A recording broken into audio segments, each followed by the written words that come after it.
5 ఇయర్స్లో వైసీపీ పాలనకు సంబంధించి యువతకి ఎలాంటి మేలు జరిగిందంట? అన్న యువతకైతే నాకు తెలిసి ఏం మేలు జరగలేదు. నాకు 18 ఇయర్స్ వచ్చినప్పటి నుంచి నా డిగ్రీ అయిపోయింది. అప్పటి నుంచి ఒక గవర్నమెంట్ నోటిఫికేషన్ వచ్చలేదు. ఇంకోటి నేను పీజీ జాయిన్ అయినా కేవీ సుబ్బారెడ్డి కాలేజ్లో ఎంబీఏ చేస్తున్నా. ఇప్పుడు పీజీలో కూడా ఫీజు రిమెంబర్ తీసేసినాడు. అది అంటే మా స్టూడెంట్స్ పట్ల అయితే మాకైతే న్యాయం అయితే జరగలేదు అని నా యొక్క ఉద్దేశం అన్న. మరి ఈసారి జరగబోయేటటువంటి ఎన్నికల్లో మీ ఓటు ఎవరికి అయిపోతాం? ప్రీవియస్ అయితే నేను వైసీపీకే ఇచ్చిన, ఎందుకంటే ఒకసారి ఛాన్స్ ఇద్దామని చూసిన. కాకపోతే యువత మీద దెబ్బ పడింది కాబట్టి ఈసారి చంద్రబాబుకే వేయాలనుకుంటున్నాను. నా ఒపీనియన్ అయితే చంద్రబాబు వస్తే ఏదో ఒక రూపాయి తిన్నా ఒక 10 రూపాయలైనా పెడతాడు మనకి అని ఉంది. పోలవరం ప్రాజెక్టు కూడా ఇంతవరకు ఒక ఇటుక కట్టలేదు. కానీ చంద్రబాబు నాయుడు వేసిన పునాది అది ఇంతవరకు ఎట్లుండేది అట్లే ఉంది. ఇప్పుడు జగన్ అయితే నాకైతే పరిపాలన బాగాలేదని నేను నిర్భయంగా చెప్తున్నాను. ఇదైతే నా యొక్క ఉద్దేశమే. అట్లా నేనైతే ఈసారి టీడీపీకి ఓటేద్దామని చూస్తున్నా. మరి ఈసారి కర్నూలు సంబంధించిన నియోజకవర్గంలో ఇంతియాజు ఇటు టీజీ భరత్ మధ్య ఎలాంటి పోటీ ఉంటుంది? వీళ్ళకి టీజీ భరత్ వాళ్ళకైతే మంచి ఫ్యాన్స్ ఫాలోయింగ్ ఉంది. వీళ్ళదే కొంచెం మంచి పబ్లిసిటీ కూడా ఉంది కాబట్టి ఈ టీజీ వాళ్ళదే వస్తుందేమని నేను అనుకుంటున్నాను.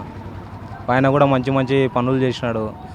మినరల్ వాటర్ తాగడానికి ఇలాంటి కొంచెం మంచి పనులు చేశాడు కాబట్టి నేను ఆయనకి మొన్న రీసెంట్ కూడా అనాథాశ్రమకు కూడా అమౌంట్ డొనేట్ చేయడం అయితే జరిగింది. కొంచెం వినదే కొంచెం మంచిగా ఉందని నేను నా ఒపీనియన్ అయితే చెప్తున్నాను. ప్రభుత్వం నుంచి వచ్చేటటువంటి వాహన మిత్ర అమౌంట్ మీకు వస్తుందా? ఎలా ఉందంటారు? ప్రభుత్వం రావడం లేదు, వాహన మిత్ర రావడం లేదు. ప్రభుత్వం నుంచి వచ్చేటి మాత్రం ఈ 5 సంవత్సరాల కరెంటు బిల్లు కానీ, పెట్రోల్ డీజిల్ రేట్లు కానీ, గ్యాస్ రేట్లు కానీ విపరీతంగా పెరిగిన మధ్యతరగతి కూడా బ్రతకడానికి చాలా ఇబ్బందిగా ఉంది. మేము వేరే ఏ పార్టీకి సంబంధించిన ఆటో కార్మికులను ఆ ఉద్దేశంతో చెప్తున్నాం. మధ్యతరగతి వాళ్ళు బతకడానికి మాత్రం ఈ 5 ఏళ్ళు ఈ గవర్నమెంట్ చాలా నష్టపోయింది. ఒక 20 ఏళ్ళు ఎన్నికిపోయినాం. ఈ వ్యవస్థ ఇటనే కానీ ఉంటే కానీ ఏ ఇంటికి ఉపయోగపడదు. ఇది నెక్స్ట్ ఈ గవర్నమెంట్ రాకూడదు, వేరే గవర్నమెంట్ రావాలి.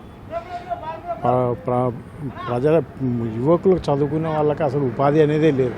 ఇన్ని వసతులు ఉన్నాయి కర్నూలులో.